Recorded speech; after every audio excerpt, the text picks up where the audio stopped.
नमस्कार दोस्तों। आज मैं आपको शनिवार की व्रत कथा सुना रहा हूँ। एक समय सूर्य, चंद्रमा, मंगल, बुध, बृहस्पति, शुक्र, शनि, राहु और केतु इन ग्रहों में आपस में झगड़ा हो गया कि हम सब में सबसे बड़ा कौन है।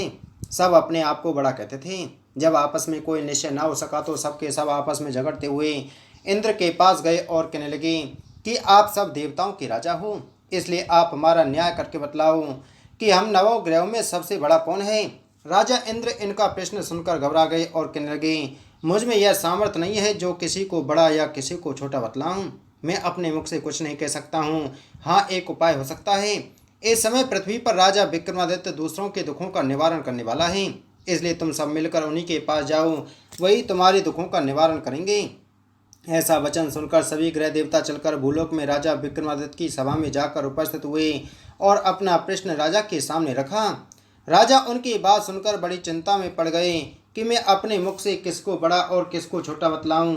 जिसको छोटा बतलाऊंगा वही क्रोध करेगा। परंतु उनका झगड़ा निपटाने के लिए एक उपाय सोचा। उन्होंने सोना, चांदी, कांसा, पीतल, शीशा, रांगा, जस्ता, अभ्रक और लोहा नवों धातुओं के 9 आसन बनवाए। सब आसनों को क्रम से जैसे सोना सबसे पहले और लोहा सबसे पीछे बिछाए गए। इसके पश्चात राजा ने सब ग्रहों से कहा कि आप सब अपने अपने सिंहासनों पर बैठिए। जिसका आसन सबसे आगे वह सबसे बड़ा और जिसका आसन सबसे पीछे वह सबसे छोटा जानिए। क्योंकि लोहा सबसे पीछे था और वह शनिदेव का आसन था, इसलिए शनिदेव ने समझ लिया कि राजा ने मुझको सबसे छोटा बना दिया है। इस पर शनिदेव को बड़ा क्रोध आया और कहा कि राजा, तू मेरे पराक्रम को नहीं जानता। सूर्य एक राशि पर 1 महीना, चंद्रमा 2.25 महीना 2 दिन, मंगल 1.5 महीना, बृहस्पति 13 महीने, बुध और शुक्र 1 महीने, परंतु मैं एक राशि पर 2.5 अथवा 7.5 साल तक रहता हूँ। बड़े बड़े देवताओं को भी मैंने भीषण दुख दिया है। राजन सुनो, राम जी को 7.5 आई और वनवास हो गया और रावण पर आई तो राम और लक्ष्मण ने सेना लेकर लंका पर चढ़ाई कर दी, रावण के कुल का नाश कर दिया। हे राजा, अब तुम सावधान रहना। राजा कहने लगा, जो कुछ भाग्य में होगा देखा जाएगा। इसके बाद अन्य ग्रह तो प्रसन्नता के साथ चले गए, परंतु शनिदेव बड़े क्रोध के साथ वहां से सिधारे। कुछ काल व्यतीत हो जाने पर जब राजा को 7.5 की दशा आई तो शनिदेव घोड़ों के सौदागर बनकर अनेक सुंदर घोड़ों के सहित राजा की राजधानी में आए। जब राजा ने सौदागर के आने की खबर सुनी तो अश्वपाल को अच्छे अच्छे घोड़े खरीदने की आज्ञा दी। अश्वपाल ऐसी अच्छी नस्ल के घोड़े देखकर और उनका मूल्य सुनकर चकित हो गया और तुरंत ही राजा को खबर दी। राजा उन घोड़ों को देखकर एक अच्छा सा घोड़ा चुनकर सवारी के लिए चढ़ा। राजा के घोड़े की पीठ पर बैठते ही घोड़ा जोर से भागा। घोड़ा बहुत दूर एक बड़े जंगल में जाकर राजा को छोड़कर अंतर्ध्यान हो गया। इसके बाद राजा अकेला जंगल में भटकता फिरता रहा। बहुत देर के पश्चात राजा ने भूख और प्यास से दुखी होकर भटकते भटकते एक ग्वाले को देखा। ग्वाले ने राजा को प्यास से व्याकुल देखकर पानी पिलाया। राजा की उंगली में एक अंगूठी थी, उसे निकालकर प्रसन्नता के साथ ग्वाले को दे दी और शहर की ओर चल दिया। राजा शहर में पहुंचकर एक सेठ की दुकान पर जाकर बैठ गया और अपने आप को उज्जैन का रहने वाला तथा अपना नाम भीका बतलाया। सेठ ने उसको कुलीन मनुष्य समझकर जल आदि पिलाया। भाग्यवश उस दिन सेठ की दुकान पर बिक्री बहुत अधिक हुई। तब सेठ उसको भाग्यवान पुरुष समझकर भोजन कराने के लिए अपने साथ ले गया। भोजन करते समय राजा ने आश्चर्य की बात देखी कि खूंटी पर हार लटक रहा है और खूंटी उस हार को निगल रही है। भोजन के पश्चात कमरे में आने पर जब सेठ को कमरे में हार न मिला तो सबने यही निश्चय किया कि सिवाय बीका के और कोई इस कमरे में नहीं आया, अतः अवश्य ही उसी ने हार की चोरी की है। परंतु बीका ने हार लेने से मना कर दिया। इस पर 5-7 आदमी इकट्ठे होकर उसको फौजदार के पास लाए। फौजदार ने उसको राजा के सामने उपस्थित कर दिया और कहा कि यह आदमी तो भला प्रतीत होता है, चोर मालूम नहीं होता, परंतु सेठ का कहना है कि इसके सिवाय और कोई घर में आया ही नहीं, अवश्य ही इसी ने चोरी की है।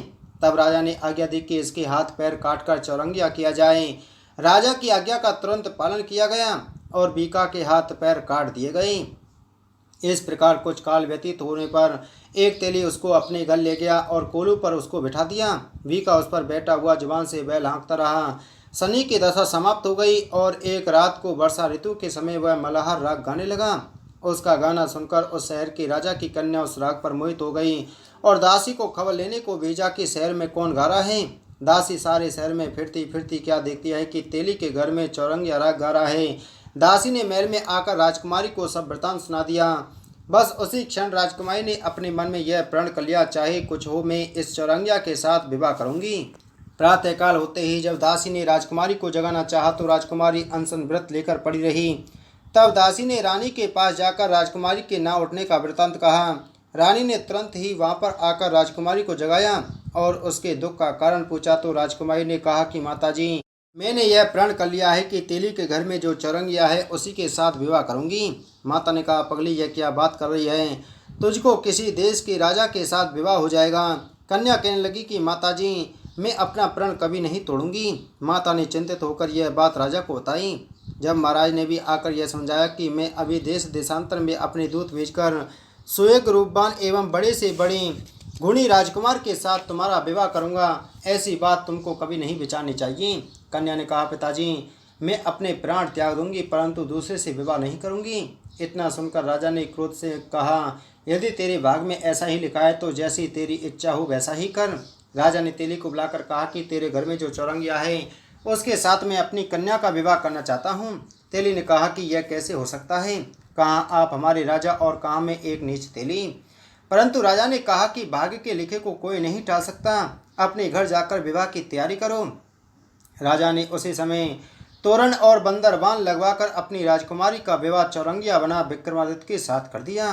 रात्रि को जब विक्रमादित्य और राजकुमारी महल में सोए तो आधी रात के समय शनिदेव ने विक्रमादित्य को स्वप्न दिया कि राजा, कहो मुझको छोटा बतलाकर तुमने कितना दुख उठाया।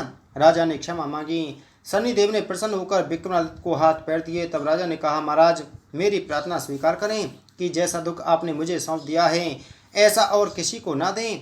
शनिदेव ने कहा कि तुम्हारी यह प्रार्थना स्वीकार है। जो मनुष्य मेरी कथा सुनेगा या कहेगा उसको मेरी दशा में कभी किसी प्रकार का दुख नहीं होगा, और जो नित्य ही मेरा ध्यान करेगा या चींटियों को आटा डालेगा उसके सब मनोरथ पूर्ण होंगे। इतना कहकर शनिदेव अपने धाम को चले गए। राजकुमारी की आँख खुली और उसने राजा के हाथ पांव सही सलामत देखे तो आश्चर्य को प्राप्त हुई। उसको देखकर राजा ने अपना समस्त हाल कहा कि मैं उज्जैन का राजा विक्रमादित्य हूँ। यह बात सुनकर राजकुमारी अत्यंत प्रसन्न हुई। प्रातःकाल राजकुमारी से उसकी सखियों ने पूछा तो उसने अपने पति का समस्त वृतांत कह सुनाया। तब सबने प्रसन्नता प्रकट की और कहा कि ईश्वर ने आपकी मनोकामना पूर्ण कर दी। जब उस सेठ ने यह सब बात सुनी तो वह विक्रमादित्य के पास आया और राजा विक्रमादित्य के पैरों पर गिरकर क्षमा मांगने लगा कि आप पर मैंने चोरी का झूठा दोष लगाया, अतः आप मुझको जो चाहें दंड दें। राजा ने कहा, मुझ पर शनिदेव का कोप था, इसी कारण यह सब दुख मुझको प्राप्त हुआ, इसमें तुम्हारा कोई दोष नहीं। तुम अपने घर जाकर अपना कार्य करो। सेठ बोला कि मुझे तभी शांति होगी कि जब आप मेरे घर चलकर प्रीतिपूर्वक भोजन करोगे। राजा ने कहा कि जैसी आपकी मर्जी हो वैसा ही करें। सेठ ने अपने घर जाकर अनेक प्रकार के सुंदर भोजन बनवाए और राजा विक्रमादित्य को प्रीति भोज दिया। जिस समय विक्रमादित्य भोजन कर रहे थे एक अत्यंत आश्चर्य की बात सबको दिखाई दी। जो खूंटी पहले हार निगल गई थी वह अब हार उगल रही है। जब भोजन समाप्त हो गया तो सेठ ने हाथ जोड़कर बहुत सी मोहरें राजा को भेंट की और कहा कि मेरे सिकंबर नामक एक कन्या है, उसका प्राणी ग्रहण आप करें। इसके बाद सेठ ने अपनी कन्या का विवाह राजा के साथ कर दिया और बहुत सा दान दहेज आदि दिया।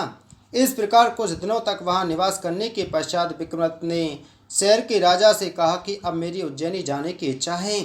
फिर कुछ दिन के बाद विदा लेकर राजकुमारी मनभावनी सेठ की कन्या सिकंबरी तथा दोनों जगह के दहेज में प्राप्त अनेक दास दासी रथ और पालकियों सहित विक्रमादित्य उज्जैन की तरफ चले।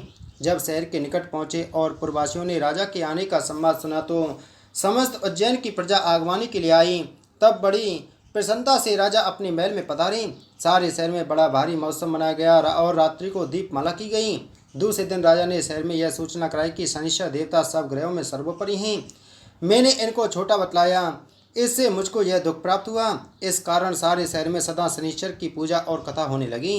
राजा और प्रजा अनेक प्रकार के सुख भोगती रही। जो कोई इस शनिश्चर की कथा को पढ़ता और सुनता है, शनिदेव की कृपा से उसके सब दुख दूर हो जाते हैं। शनिवार की कथा को व्रत के दिन अवश्य पढ़ना और सुनना चाहिए। बोलो शनिदेव भगवान की जय।